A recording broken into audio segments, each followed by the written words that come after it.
Hey everyone, it's Andrew Klavan. Welcome to this week's interview with Douglas Brunt. He's a historian and a novelist, but he's written this book. Usually these interviews, we talk about issues that you've heard of. This is an issue you've never heard of, and until I started reading this book, which I just finished yesterday, I had never heard of. It's one of the loopiest stories I've ever heard. It's an amazing true story.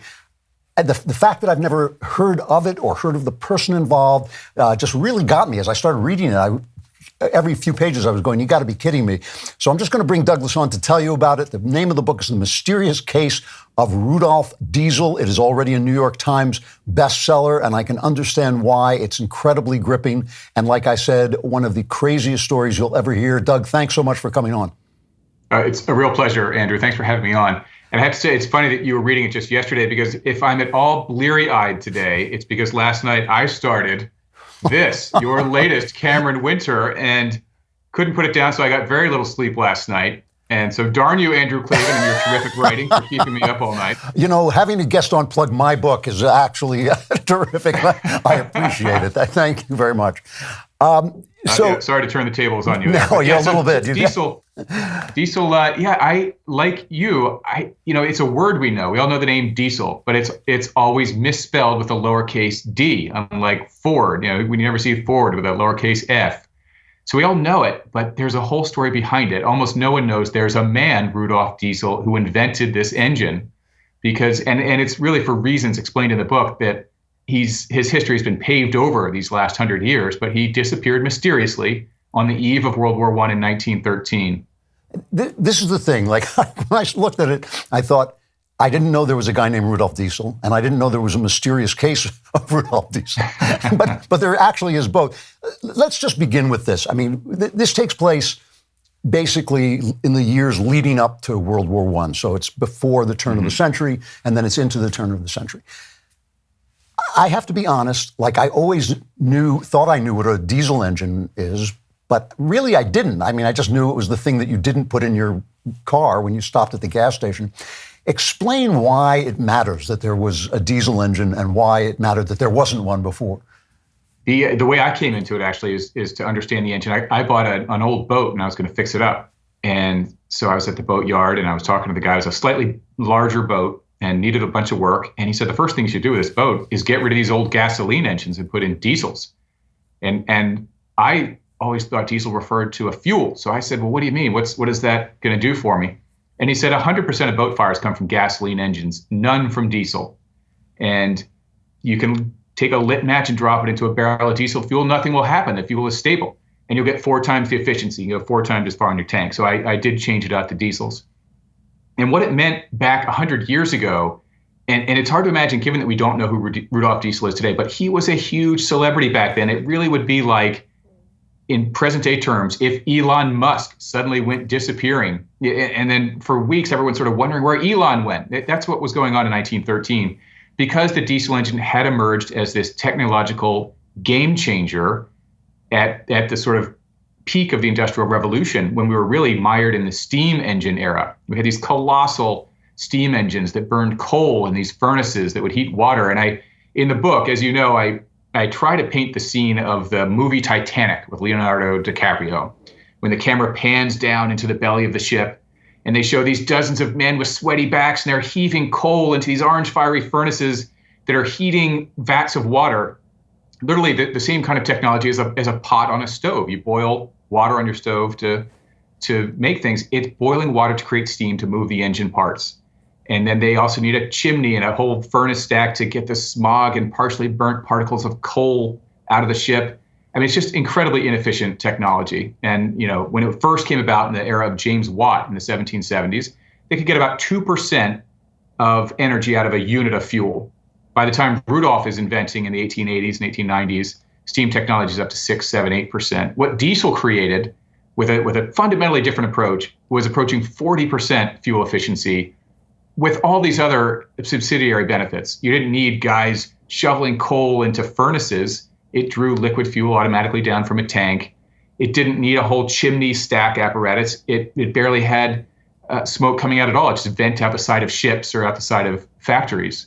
So it was an incredible game changer. And the technology, I don't know if you want to go down this. I can try and give a very quick explanation of how how the technology worked because it wasn't spark ignition. Well, did it come before the spark ignition engine? Did it come before the internal combustion engine? It was concurrent, really. Okay. There was the Otto cycle engine, which emerged first in the 1860s, and that was kind of a rinky-dink little engine at the time. But it's what Benz would use, for example, in his motor cars that looked like sort of an oversized tricycle at the time. But they would have a half horsepower or a 1 or 2 horsepower engine. The diesel engine used more sophisticated metal casting, was a much more robust, more heavy, and more sophisticated engine, but it could deliver much more horsepower, much more torque for bigger jobs.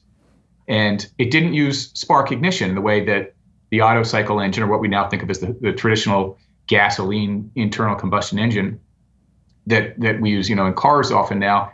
It used a very stable fuel, and it worked on compression. So it's almost like if you imagine a bicycle tire pump. Just a simple bicycle tire. As you pump a few tires, you recognize sometimes the pump gets a little warm.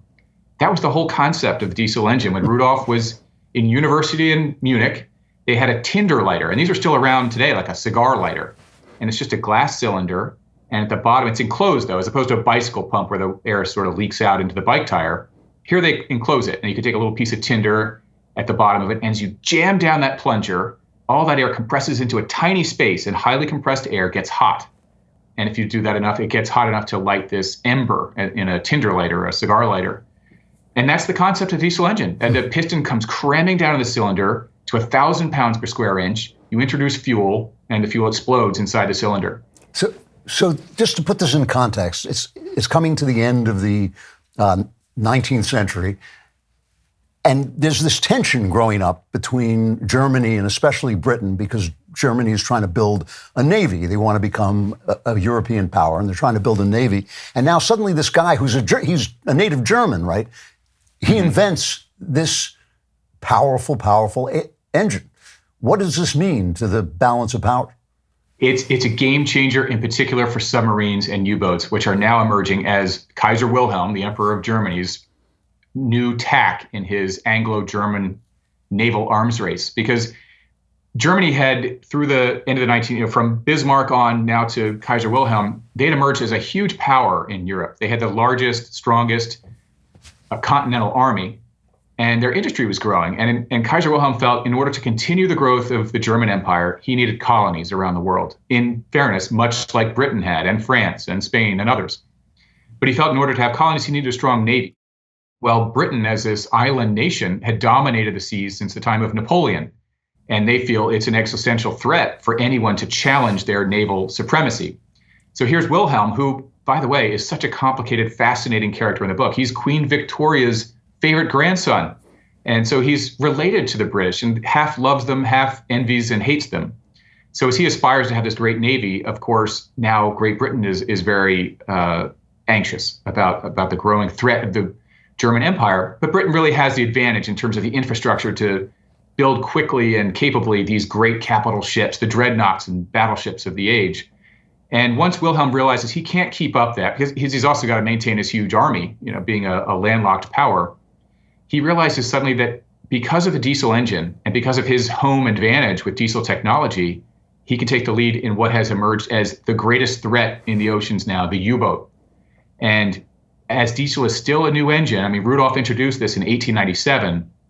By 1910, 11, 12, 13, it's still young technology, and Rudolf is still the main sort of master of making it work for these very difficult requirements of undersea use. So the navies of every major power by 1913 are scrambling for diesel expertise. Rudolf is still the man. And when he disappeared, where he was going on that day, September 29, 1913, he was traveling across the North Sea from Belgium to Great Britain because he was the co-founder and board director of a new British diesel engine manufacturing company whose mandate it was to build diesels for the Royal Navy's submarine fleet. So you can imagine Kaiser Wilhelm's upset in learning this. So Kaiser Wilhelm, he's basically like an Oppenheimer guy. He's a guy who can turn the tide of war whichever way right. he goes. That's the way the tide of war is going to go. At the same time, you've got John Rockefeller, who I have to say, I hadn't quite realized how corrupt he was. He is the oil magnate. You told stories in there that made I was laughing because I have no soul, but I have to say they were just amazing stories. Give a little bit of an outline. This is a guy who's also threatened by the diesel engine, right? Yes, yeah. So when diesel disappeared, and by the way, so getting back to the Musk analogy, newspaper headlines around the world were going crazy about the disappearance of the great inventor. Headlines in the New York Times, papers around Western Europe, into Russia. The two theories of murder. So it was presumed suicide, but there were two theories of murder. One was Kaiser Wilhelm, the other was John Rockefeller. And it's a fascinating reason why he viewed diesel as an existential threat. The interesting thing about Rockefeller, he founded Standard Oil in 1870. By 1900, he was the richest man in the world. But we forget that he was really in the illumination business. He was selling kerosene. Gasoline was a waste product that he'd throw away. And then by 1900, Edison and others have invented the light bulb, that with improving efficiency and quality, so that the kerosene market is about to fall away from Rockefeller. The light bulb is going to do to Rockefeller what Rockefeller did to the whaling industry. You know, we don't use whale blubber anymore. We went to kerosene. Now we're going to go from kerosene to the light bulb. So Rockefeller's got a very uncertain future. And it was not certain at all that the combustion engine, the gasoline combustion engine, and the automobile were going to be a revenue place for him. Because in 1905, New York City had a fleet of taxi cabs, hundreds of taxi cabs, all electric. And there was a charging station on Broadway in Times Square. And so the idea that we were just going to have this gasoline burning combustion engine and automobile market for Rockefeller to land on was very uncertain at that time. And then along comes diesel. And his proposition was, you don't need petroleum at all. He had won the 1900 Paris World's Fair on a diesel engine running peanut oil. And that's what he advocated. He wanted to run peanut oil, vegetable oil, or even coal tar. And he had a trip in 1912 throughout America. And he was saying, I can end the American fuel monopoly, and I don't need a law to do it. I don't need the Sherman Antitrust Act. I can do it on the power of this technology. Every country that has farmers can therefore grow its own fuel. We don't need to run around the world and fight wars over places that have petroleum in the ground. So that was an existential threat for Rockefeller, who was already desperate at having lost the kerosene market and was determined to make sure that the internal combustion engine became a market for his gasoline. And just, I don't want to give away too much of the book, but just to make it clear what kind of guy John Rockefeller was, can you tell this story about how he used the Pinkertons during a strike? What that meant exactly? Yes, yeah. Unlike Rudolf Diesel, who was advocating for reasonable workday hours and encouraging his employees to save and even doing sort of like worker ownership participation in the company. For Rockefeller, when workers were advocating for the 8-hour workday and other worker benefits and went on strike, in those days, the Pinkerton Detective Agency, we usually think of them of like taking photos for cheating spouses and things like that. But Pinkerton's, Baldwin Felts was another. These agencies, quote unquote detective agencies, were really the paramilitary wing of big business. And so the Ludlow massacre example that you raised from Ludlow, Colorado, was when a bunch of miners went on strike. It was a mine owned by Rockefeller. So in came Baldwin Felts, this detective agency, much like the Pinkerton, lesser known, but same thing. And they show up armed to the teeth, and they're monitoring the striking lines, making sure, non-strikers can get through the picket lines. And eventually, of course, there's an outbreak of gunfire, and about 30 miners on strike and their families, women and children too, were killed by gunfire and also arson. So it was a very, very ruthless form of worker intimidation. Yeah, one of my literary heroes, Dashiell Hammett, was one of the Pinkertons and actually did beat up strikers, which was hard to explain to the leftist Lillian Hellman that he was, sleeping with. But it's an amazing story. All right, so you've got the Emperor of Germany and basically the Emperor of America, this big oil magnate, right. are both threatened by this guy. And this is the last thing I'll make you tell from the book, but Diesel, who, like you said, is an Elon Musk type figure, he almost gets on the Titanic, but he gets on a different ship. Mm-hmm. What happens? No, I'm so glad you brought that one up, because it's so fun. And it goes to this crazy cast of characters in this book of this Gilded Age. You sort of realize how the world was run by these, very few powerful men. So the way the diesel engine worked in that time in terms of a licensing matter is you would license the exclusive rights to manufacture and market the engine by national territory. And the person who took the diesel rights in North America was Adolphus Busch. And Busch used this engine to power his breweries, to pump water in his breweries and power refrigeration and things like that. And he became great friends of Rudolf Diesel. He was a German national, so he had emigrated from Germany to America as well, moved out to St. Louis and founded his beer business and became the national beer. And the reason Diesel did not take the Titanic, he actually had tickets for the Titanic. Thank goodness he didn't get on. But he had a business meeting with Busch where they were celebrating the groundbreaking ceremony of a new factory out there. So he had to be in America all the way in St. Louis too soon. So he had to get an earlier ship. And then he was still on his American tour, though. He was back in New York by the time he read in the newspaper headlines that the Titanic went down. And I got his journal from archives in Germany where he had pasted in the newspaper headlines in his journal during his trip in America about the Titanic going down. Of course, he was completely thrown by this, especially knowing that he nearly was on that ship. Yeah, and then, but he got on this other ship and basically vanished without a trace. So, yeah, and that's all. This, the name of the book is "The Mysterious Case of Rudolf Diesel: Genius, Power, and Deception on the Eve of World War I." And as you can tell, it's a mystery what happened to one of the richest men, most famous men in the world, that he just slipped out of sight. And I'm convinced, I have to say, usually when authors come up with these theories about what happened, I don't believe them, but you make a really, really strong case for having solved this mystery. Well, thanks. If I could say one more thing, please. too. The other half of the Anglo-German naval arms race, of course, was Winston Churchill, right, who plays a key role in the book as well. And there's just, if I could just say one thing about the man, there's such a deficit of appreciation for Rudolf Diesel. And the one way I try to deliver this piece of information for present day thinkers is imagine a piece of fruit grown in a tropical region. Every piece of farm equipment and heavy machinery used to grow that piece of fruit is diesel powered. It then gets loaded onto a truck, anything larger than a passenger car, diesel. Goes into port where a crane, diesel powered, loads it onto a cargo ship. 100% of cargo ships around the world, diesel. Goes across the seas, it's loaded off onto another truck, onto a train. Throughout the 20th century, all trains, diesel, electric. Nothing moves in our global economy to this day without diesel. It's amazing. Like I said, amazing. I didn't realize he was a person and had never heard of this story. Just an incredible thing. Now, so you're a novelist. You've made the same mistake I've made in life. You became a novelist. But was it tough to switch over to doing a work like this? I mean, the research is very intense and very complete.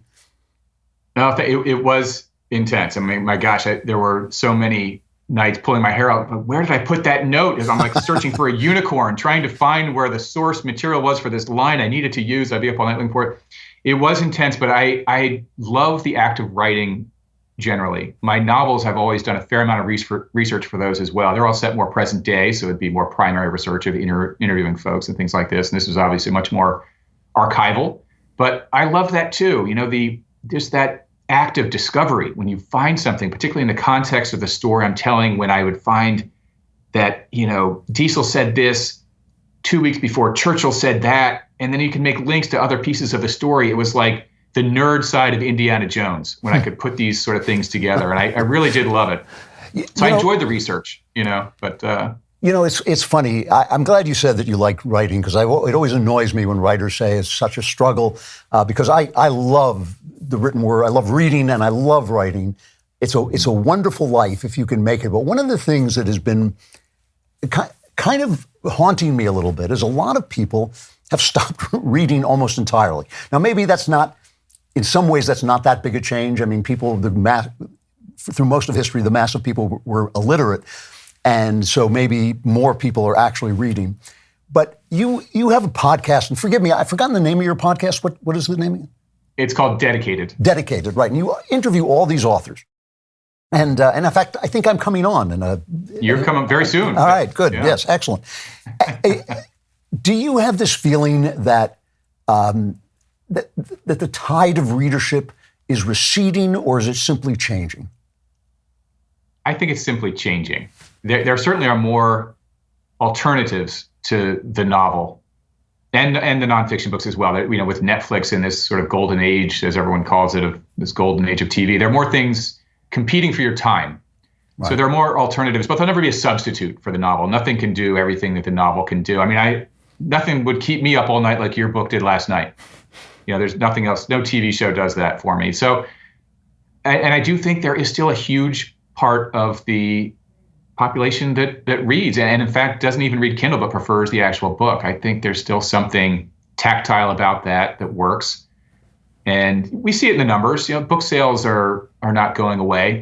Stephen King still sells hundreds of thousands of books, and it's tough for a new writer to break out. You're a huge success already. I think it's tough for someone unpublished to sort of break through, but it's still there. One of the really positive developments I find, partially from doing a podcast, is Audible, and just the audio book, is that a lot of younger people love to listen to books, and they do it while they're doing other stuff. And it actually, and to me, it makes no difference. People have asked me numerous times, is it still reading your book if I listen to it? And I'm like, absolutely. That's even an older form of telling stories. So that works too. Yeah. Radio is the theater of the mind. And so that's great. Interestingly, I listen to podcasts. I listen to your show. I listen to Megyn Kelly's show and others, but I have never listened to an audiobook even once. I don't know what it is. I do like seeing the words. I also think there's some benefit to, building your vocabulary a little bit to do the printed word. I suppose audio can get that done too, but and you don't need to worry about spelling anymore. Spell check's there to either help you or annoy the hell out of you. But yeah, audiobook is a fast growing segment. And actually, Scott Brick did the audio for Diesel, and he's terrific. He's like a theater performer. It's really amazing. What changed me was I lived in LA for 7 years, and I was stuck in traffic all the time. And I just thought, I can't let my life slip by sitting here, because in real life, it's not like La La Land where everybody gets out and dances. You just sit there. And so I just thought, I'll listen to audiobooks, and I like it. I would say about 15 of the books I read during the course of a year. I read a lot of books, and about 15 of them are audiobooks, and it's grown on me a lot.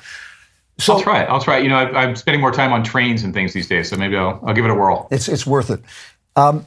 So now you've gone from writing a novel to writing this book, and it's already on the New York Times list. You want to stay in this lane? Do you want to do more history, or is this just this story that grabbed you? I do want to do more of this, and more than that, I want to stay in exactly this time period. I love this quarter century lead up to World War I. I used to be more of a World War II guy. But it's less complicated in World War II. It's very good and evil. Empire Strikes Back. World War I is so nuanced. And it's also this incredible point in history. I jokingly refer to the period of this book as Downton Abbey, the early seasons, before we got to World War I, which is really such a hinge point in history of how we lived. The urbanization and centralization was already happening with the Industrial Revolution, but World War I really accelerated that. And think of all the empires that collapsed. Austria, German Empire, Russia, Ottoman Empire, all changed, and the way governments changed, and the way we live our daily lives. And Downton Abbey actually gets a half decent job of conveying that, as you get to World War I, and there's the sort of before and after. But I love this quarter century before World War I. So my next book, I would like to remain in the narrative nonfiction lane, really telling history, but in a novelistic way. And I think there's a saying out there. This isn't just a joke between my editor and me. I think this is out there. But, often people will say that one writer's footnote could be another writer's whole book. Yeah. And there are a number of really wonderful footnotes in this book. I tried to skinny it down to just because it's very annoying to sort of come off the page and go down and back up. You don't want to have too many. You can overdo it. Yeah. So I want to make it special when there is one. And there is a footnote in my book that may become my own next book is currently what I'm thinking. I couldn't agree with you more about the run-up to World War I, and you depict it in The Mysterious Case of Rudolf Diesel. You depict how high-flying Europe was just before the war started, and basically it's the end of Europe. It really ends the great civilization of Europe, begins the end of the great civilization of Europe. And what you said about, Winston Churchill said that he was in a room with the top people in Europe before the war and with the top people of Europe after the war, and they were all different people. Just the entire leadership changed. And I have to tell you, I've read, I must have read 30 books on World War I. I still don't know why they fought it or how it started. I still cannot tell. Isn't that a crazy thing? None of them did. They all sort of got around the end like, why the hell did we just do all this? You know, it was over something so crazy. I mean, there were of course decades of tension, and the monarchs were, most of them, related to one another, and some petty things were also in the way. It was just crazy. And it also seemed like almost like a game of musical chairs. You know, like it was far more likely 15 years prior that Germany and England could be on the same side. Nobody really liked Russia very much. Right. And they wound up with France because they were scared of Germany. All these reasons. And then when the shot went off in Sarajevo, it was like the end of musical chairs. Like, all right, we're going to stop here. And depending on how everyone's sitting, like, this is how we're going to fight it out. Like, these are the teams. Yeah. But the teams could have been very different 5 or 10 years before or after, you know? It's amazing stuff. The book is The Mysterious Case of Rudolf Diesel, Genius, Power, and Deception on the Eve of World War I by Douglas Brunt. Just like I said, one of the loopiest stories I ever heard, and just fascinating. Doug, thanks so much for coming on. Thank you for the plug for my book. I truly appreciate it. And look forward to seeing you on your podcast. Yes, Andrew, thanks so much. It was a pleasure talking to you. It was great talking to you. Thanks. All right, a wild story. You want to get The Mysterious Case of Rudolf Diesel by Douglas Brunt. You also want to come on Friday for the Andrew Klavan Show, when I will be plugging my book. But you'll have to be there to see what it is, because it's a big secret. But be there on Friday for the Andrew Klavan Show. I'll see you then.